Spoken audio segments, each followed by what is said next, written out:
예, 금요일 묵상의 시간입니다. 내가 라반인데 야곱처럼 피해자 행사를 하고 있지는 않은가? 내가 라반인데 야곱처럼 피해자 행세를 하고 있지 않은가? 이런 제목으로 이번 주간 마지막 묵상 나누겠습니다.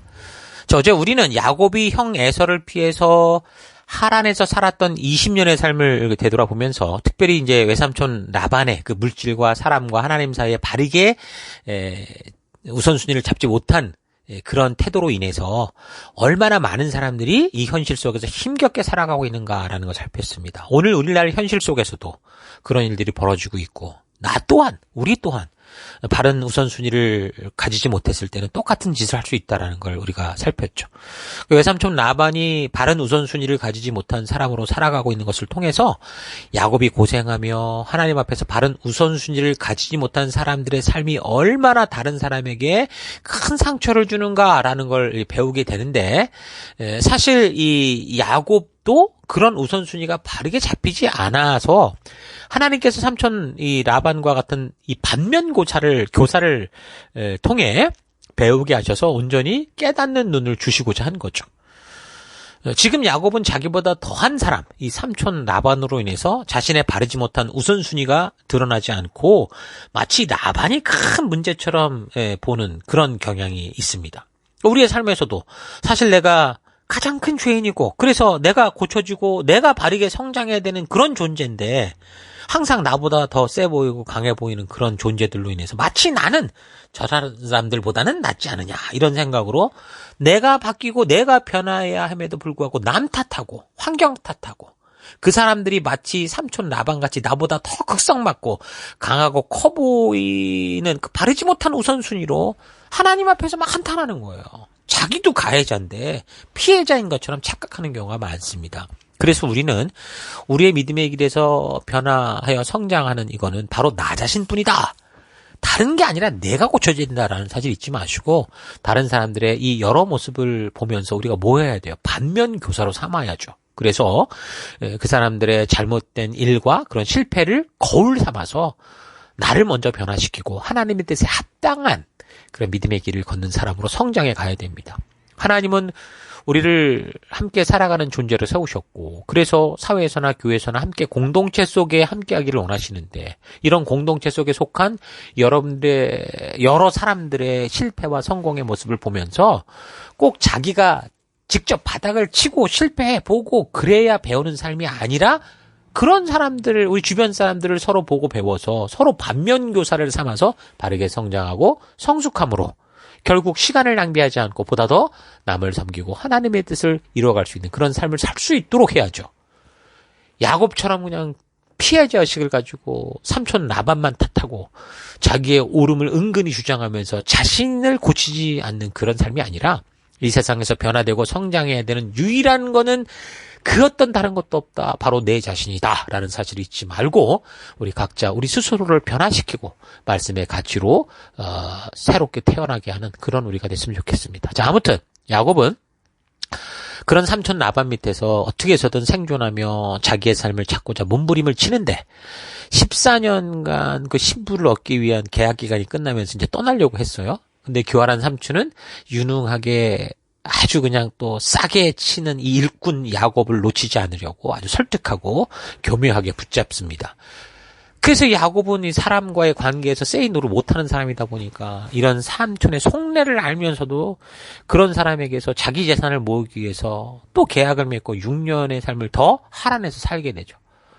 워낙 삼촌이 물질에 집착하는 사람이라 야곱과 계약을 해놓고도 자기에게 불리하면 자기 스스로 계약한 것도 마음대로 자기 유리하게 바꿔버리는 한마디로 악독지주여서 야곱은 그런 삼촌이 말을 바꾸고 꼬투리를 잡아 자기가 모은 재산을 도저히 가로채지 못할 만한 그런 조건, 그 완벽한 계약 조건을 만들어야 됐어요. 그래서 제안한 게 완전히 단색으로 된 양이나 염소를 그 속에서 이제 그 얼룩덜룩한 거는 이제 내가 갖겠다 이런 식이었죠. 근데 삼촌은 알겠다 해놓고서 어떻게 했어요?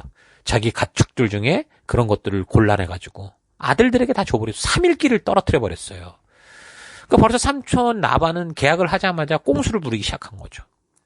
참 남도 아닌데 하나님을 알고 교회를 다닌다고 하는 삼촌이 조카를 이런 식으로 그것도 자기 딸들과 결혼한 야곱 서방이잖아요. 이렇게 대하고 있는 거예요. 뭐 어쩌면 뭐 아버지로서 딸들과 헤어지기 싫고 뭐 야곱을 아예 자기와 함께 사는 식솔로 만들려고 했는지 모르지만 사실 이거는 결국 어떻게 되는 거예요? 하나님이 지금 하나님 나라를 이루시기 위해서 그 가나안 땅을 통해 이루실 하나님의 약속을 방해하는 거잖아요.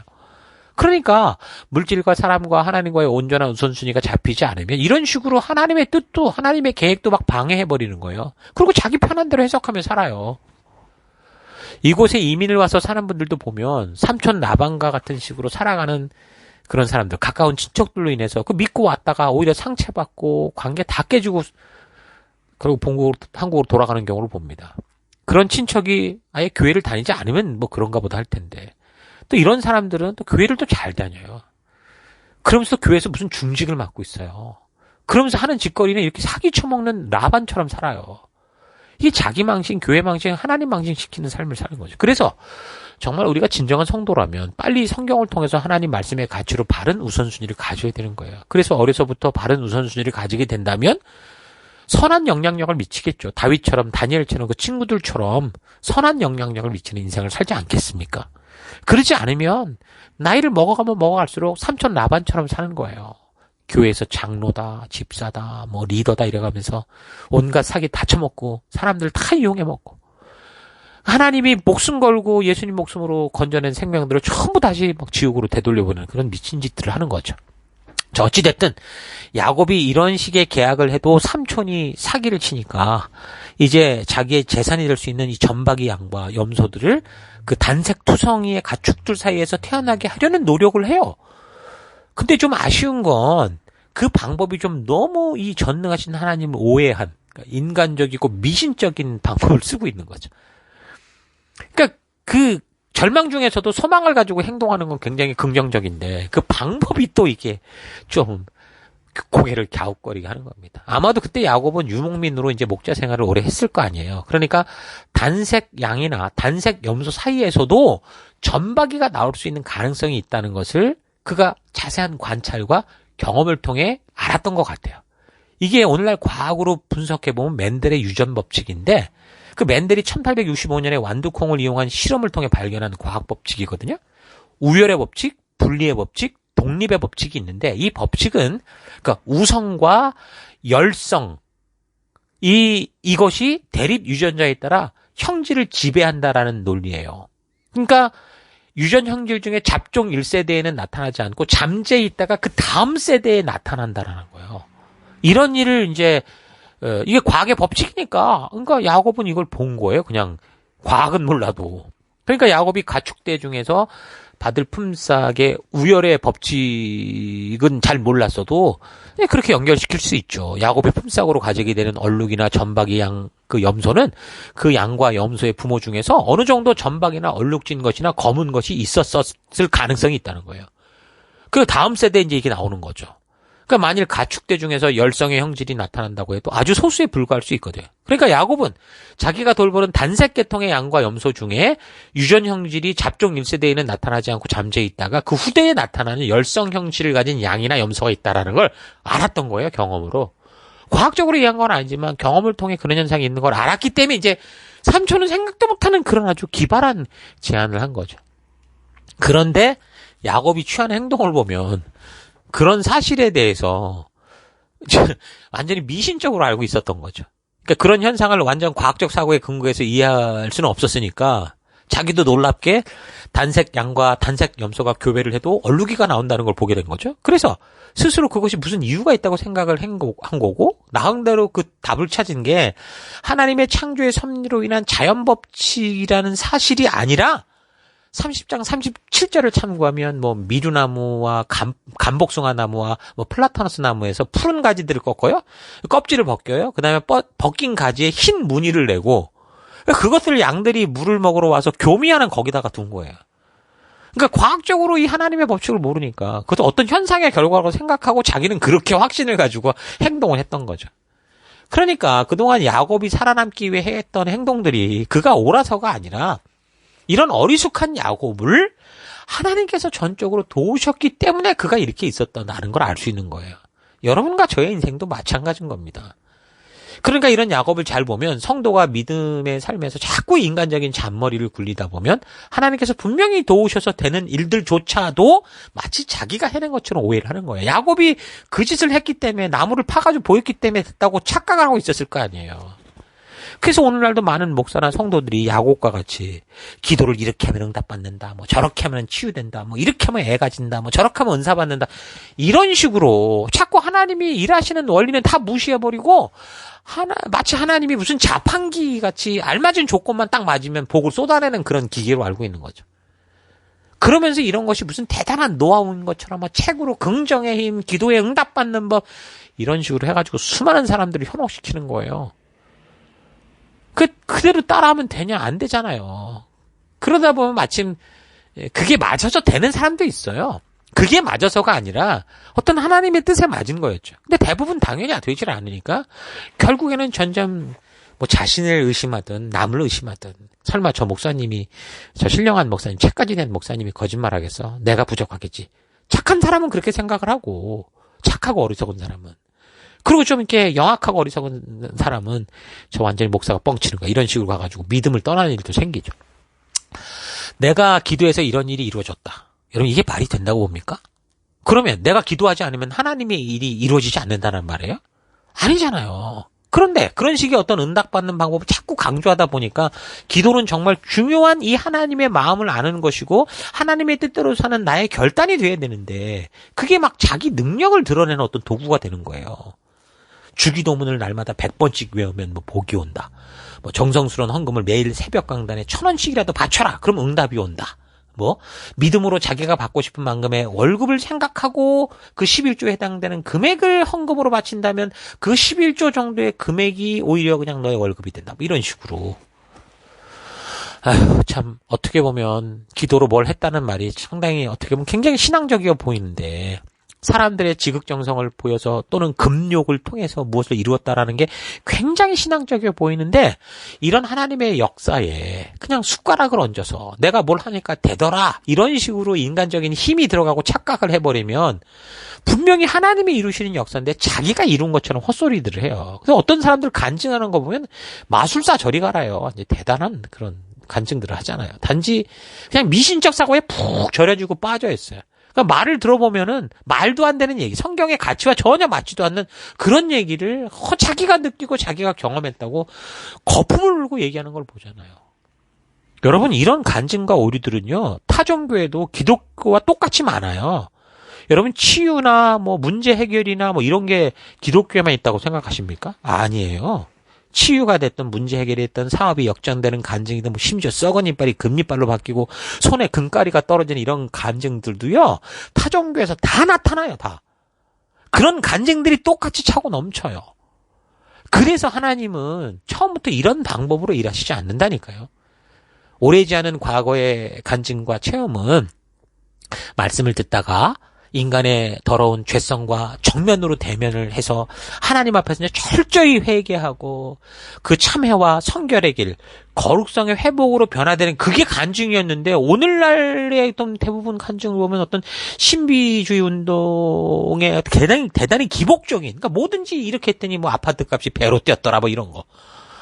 타인을 향한 상대적인 영적인 우월감, 일종의 선민의식. 그러니까 이스라엘이 딱 지금 뭐 개차반의 그 하나님이 살려준 건데 마치 이게 무슨 대단한 어떤 특별히 사랑받는 민족이라고 착각하는 그런 경향이 아주 뚜렷한 거죠. 그게 이스라엘만 욕할 게 아니라 이게 교회 다니는 사람들이 말씀을 바르게 모르면 똑같이 그런 짓 한다니까요. 눈 깔아 뭐 이런 식의 거에 다.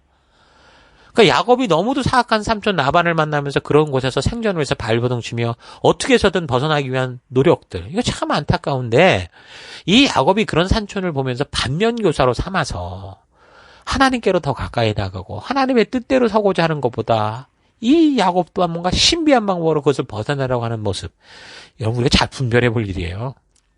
믿음의 조상에게는 야곱이 이런 일을 했다라는 기록이 있으니까 자칫 성경과 역사를 잘 분별해서 보지 못하면 이런 식으로 뭔가 잘못된 신비를 추구하는 것도 옳은 것인가 라고 착각할 수 있어요.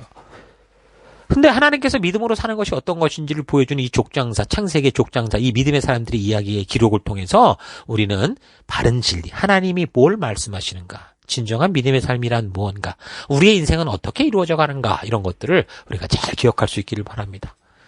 아브라함이나 이삭은 하나님의 약속이 주어지면 야곱처럼 잔머리 굴리지 않고 그저 하나님이 말씀하시는 것을 믿고 그 길을 묵묵히 걸었습니다. 반면에 야곱은 하나님의 약속을 알면서도, 그가 직접 하나님을 만났으면서도 그것을 자기 방법으로 이루어 보려고 애를 쓴 거죠. 믿음의 노력은 중요한 것이지만 그것이 하나님을 온전히 알지 못해서 행하는 거라면 대부분 하나님을 미신적인 힘으로 쓰고자 하는 샤머니즘적인 방법과 다를 바가 없는 거예요. 야곱의 이야기에서 그 야곱과 닮은 오늘날 교인들의 삶의 모습에서 이런 미신적, 샤머니즘적 신앙의 모습이 그래서 많이 보이는 겁니다. 아브라함도 이삭도 하나님과 사람과의 관계에서 당장 눈에 보이는 사람들과의 관계를 더 두려워했고, 그래서 인간적인 방법을 쓰기도 했던 건 사실이지만, 그래도 시간이 흐르면서 점점 사람보다 하나님과의 관계에 우선순위를 두는 그런 사람으로 빨리 바뀌어갔잖아요. 야곱도 어쩌면 그렇게 보면 그 과정 중에 있는 거예요. 성장의 과정 중이어서 이런 인간 중심적인 행동을 하고 있는지 모르지만, 야곱은 할아버지 아브라함이나 아버지 이삭보다 하나님의 전능하심을 온전히 믿는 시간이 훨씬 더 오래 걸리는 그런 모습을 봅니다. 하나님을 믿노라 하면서도 하나님의 진심을 모르면 우리는 야곱과 같이 하나님이 주도하시는 신앙을 전부 자기식으로 해석하는 오류에 빠져서 그걸 참 신앙으로 착각하며 빠질 수 있어요. 그러니까 야곱의 가장 큰 미성숙한 모습이, 지금까지 보는 모습이 지금 이런 거죠. 신앙을 자기 위주로 해석하고, 하나님은 또 자기 생각대로 풀어가는 거예요. 자기보다 강한 상대를 만나서 상대적으로 내가 착해 보이고 피해자인 것으로 착각하고 있는 야곱의 이 이야기를 여기서 잘 볼 수 있어야 돼요. 그래서 야곱과 같은 수준에서 믿음의 길을 시작해야 되는 우리가 어떻게 해서 바른 믿음의 길을 걸어가야 되는지 우리가 잘 분별해야 되죠. 그래서 우리 주변에 삼촌 라반과 같은 사람들이 있기 때문에 자꾸 우리가 그래도 난 저 사람보다 나아, 이런 식으로 피해자 코스프레 하면서 사는 그런 삶이 아니라 정말 하나님이 우리를 부르신 믿음의 길을 용기 있게 걷는 여러분과 제가 됐으면 좋겠습니다. 자, 한 가지만 더 생각해 볼 것은, 자, 그런데 이제 사람의 잔머리로 축복을 받을 수 없다면, 그러면 야곱의 이야기를 전체적으로 볼 때 결과적으로 어떻게 그럼 야곱은 번창하고 축복을 받는 어떤 그런 이스라엘 그 어떤 믿음의 민족의 조상이 됐을까? 왜일까? 이미 답은 다 나왔죠. 일단 전적인 하나님의 은혜라고밖에 말할 수 없습니다. 자, 그렇다면 하나님의 은혜는 그렇게 특별히 택함받은 사람에게만 그가 어떻게 살아도 흘러가느냐? 아닙니다. 하나님의 은혜는 그 하나님의 은혜를, 그러니까 초대를 듣고 믿고 받아들이는 사람 누구에게나 흘러가는 거예요.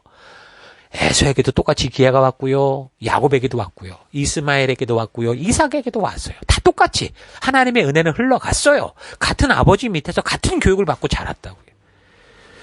그 하나님의 부르시는 그 초대가 그들에게 들려졌던 거예요. 그러나 그 은혜를 무시하고 받아들이지 않은 사람에게도 하나님의 축복이 흘러간 게 아니고 그 은혜를 믿고 받아들인 야곱이나 이삭에게 그래서 이 믿음의 약속들이 흘러간 거예요. 에베소서 2장 8절, 너희는 그 은혜에 의하여 믿음으로 말미암아 구원을 받았으니 이것은 너희에게서 난 것이 아니오 하나님의 선물이다. 그러니까 하나님의 은혜, 하나님의 부르심이 먼저예요. 그러나 그 은혜, 그 부르심에 믿음으로 나아가는 그런 이들에게 하나님의 역사가 이루어지는 거예요. 하나님과 약속한 장소로 가야지 하나님을 만나죠. 야곱은 그의 아버지 또 할아버지로부터 들은 그 하나님을 믿었고 약속을 들었고 하나님의 은혜를 받아들인 사람입니다.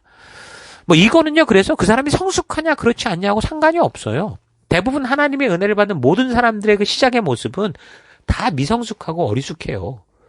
야곱처럼 누가 하나님인지도 모르고 지가 하나님인 것처럼 하나님 받아주겠다 이런 식으로 정말 끔찍한 소리들을 해요, 대부분.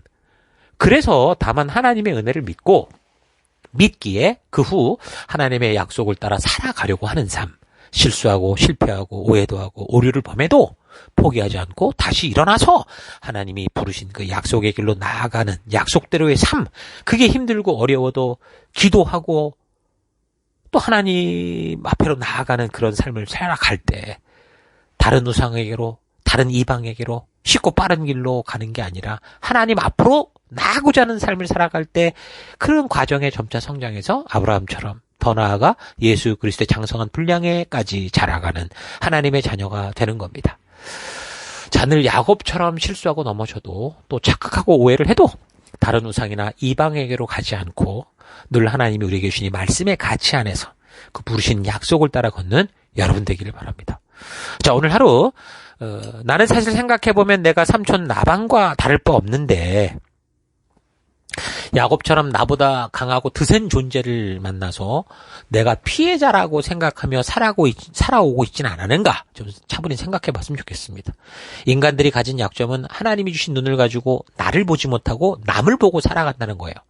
그래서 남이 하는 잘못은 크게 보이고 완악해 보이는데 내가 하는 잘못은 그저 작은 실수고 심지어 강해 보이는 상대로 인해 스스로를 피해자라고까지 생각을 하죠. 이것이 인간 세상의 삶을 절망으로 만들고 있는 겁니다. 이 세상 속에 변화시켜야 되는 유일한 것이 있다면 그거는 딱 하나, 바로 내 자신뿐입니다. 그래서 성도는 비록 남을 보는 눈을 가지고 살아가야 되지만 날마다 하나님 앞에 예배로 나아가서 남을 보는 눈은 감고 나를 보는 영적인 눈을 떠서 나의 죄악을 남의 죄악으로 가리고자 하는 야비함과 완악함을 하나님의 말씀의 칼로 도려내야 됩니다. 야곱처럼 라반의 그늘에 가려 자신의 변화되어야 되는 하나님의 부르심에 대해서 자꾸 남 핑계대며 피해자 코스프레하고 살아서는 안 돼요. 남이 먼저가 아니라 내가 먼저 하나님의 말씀대로 순종하는 그 길을 걸어가야 됩니다. 그렇게 하나님의 부르심을 따라 하나님의 말씀의 가치를 가지고 전적으로 믿음과 순종의 삶을 살아갈 때 하나님께서 비로소 내 삶에 개입해 주시고 함께 동행해 주실 수 있는 거예요. 하나님은 완벽한 율법적 삶을 기준으로 완전하게 잘 살아가는 우등생일 때 우리를 뽑는 게 아니라 그냥 부족하고 연약하고 실수하고 넘어져도 그 사람의 삶의 방향, 마음의 방향이 하나님의 뜻에 있는 믿음일 때 도우시고 인도하는 겁니다. 얼마나 야곱이 순박했으면 나무 껍질을 벗겨서 교미하는 동물에게 보여주면 얼룩한 진송이 나오겠지. 그렇게 생각했겠습니까? 참 어리석지만 하나님은 이런 순박한 마음, 진실한 마음을 보셨던 거죠. 자, 우리가 야곱의 이야기를 통해 이렇게 일하시는 하나님을 우리가 잘 기억하고 우리도 현재 각자 보내받은 곳에서 정말 뚝심을 가지고 믿음을 포기하지 말고 말씀대로 살아가십시다. 그렇게 살아가는데 사람의 힘으로 도저히 해결할 수 없는 상황이 다가와도 믿음의 길을 포기하지 말고 말씀의 가치를 따라 걷는 우리가 되길 바랍니다. 사람들은 그것을 위기라고 하고 실패라고 말하지만 우리가 말씀대로의 길을 끝까지 걷다 보면 그 절벽으로 가는 것 같은 길에서 하나님께서 우리에게 피할 길을 내시고 오히려 더 나아가 그 위기가 전화위복이 되어 우리에게 이 위기가 기회가 되는 기적을 만나는 그런 놀라운 역사를 여러분 보게 될 겁니다. 자, 이런 사실 잊지 마시고 각자 보내받은 삶의 더 곳곳에서 참된 믿음의 길을 걷는 여러분 될 수 있기를 주의 이름으로 축원합니다.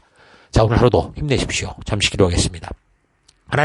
하나님께서는 나를 부르시고 나를 변화시켜 하나님의 백성답게 세우시고자 하는데 나는 그 외삼촌 라반과 같은 사람만을 보고 내 스스로를 피해자로 생각하며 여전히 내가 고집하고 내가 원하는 대로 살아가는 일에 아무렇지도 않게 살아왔던 것을 회개합니다. 하나님이 성경을 통해 계시하여 알게 하시는 하나님을 바르고 온전히 알기 원하고 하나님이 일하시는 방법을 온전하게 알아 신비하고 쉬운 방법으로 하나님을 이용하려는 함정에 빠지지 않고 바른 말씀의 가치를 따라 묵묵히 걷는 내가 되기 원합니다. 이 세상에서 변화되어야 될 것은 오직 나 자신뿐이다 라는 거 잊지 않고 날마다 예배 가운데 말씀 가운데 나아가 영적인 말씀의 눈으로 나를 분별하고 온전한 삶의 길을 알아서 그 길로 우리 주님과 동행하는 내가 되기 원합니다. 하나님, 오늘 살아가는 내 삶의 곳곳에서 물론 나는 갑이 아니라 을처럼 살아가지만 그러나 내가 을이기 때문에 하나님의 그런 어떤 법도에서 피해간다는 생각하지 않고 바르고 온전히 주의 말씀 앞에 담대히 서는 우리가 될 수 있도록 인도하여 주옵소서. 그 길로 동행하시고 함께 하신 하나님 감사드리고 예수님 이름으로 기도했습니다. 아멘.